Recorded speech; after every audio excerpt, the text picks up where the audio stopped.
لە سەرەتاوە تەبعاً ئێمە دید و تەسەور و فکریمان لە یەکتر جودایە، مەسەلەی کوفر و ئیمانە، چۆنە لە دیدی خۆی چۆنە ڕوانێتە عەقڵیەتی سەلەفێتی ئاینگەرایی هەر چۆنێکمان ناوە بە کەیفی خۆیەتیش حڕە لە قسەکردنە.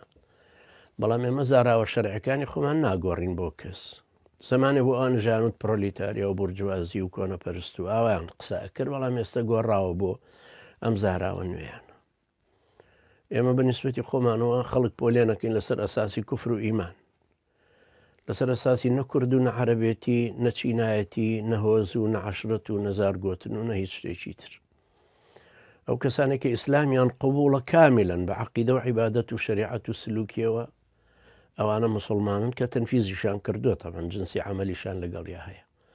و ئەو کەسانی کە باوەڕیان بە ئیسلام نییە، هەر باوەڕیان بە وجودی خوا هەیە وەکو واتێ ئەگەن کە بە مولحید حساب ناکرێن، بەڵێ بە مولحید حساب ناکرن، بەڵام بە مسلمانیش حساب ناکرێن.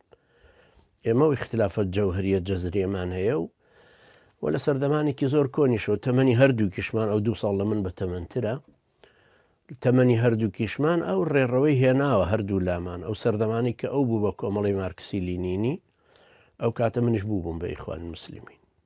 لەبەر هەردوو لامان لە زەمینەی فکری خۆمانەوە قسەکەین، لە ڕوانگەی خۆمانەوە ئەبینین و لە زاراوەی خۆشمانەوە شەرحیەکەینەوە، لە خەباتی توولانی خۆشمانی هەردوو لامانەوە قسەکانەکەینەوە.